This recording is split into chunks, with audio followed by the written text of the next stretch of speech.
Kuna Waislamu shekhi, wengine na ndevu zao na mvi zao wanasubiri saa 6 na dakika 1 eti ingie mwaka mwingine umeingia, watu wanaanza kupiga baruti, kupiga nyumba za watu mawe.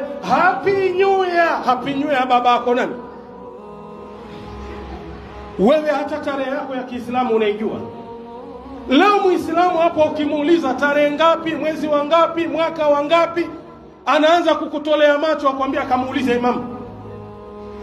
Lakini hii miezi mingine, inna lillahi wa inna ilaihi raji'un, anaijua vizuri sana, anajua tarehe, mwaka gani. Wewe unasherehekea mwaka ambao sio wa kwako, haukuhusu, hata ujui mwaka wako ulipita lini.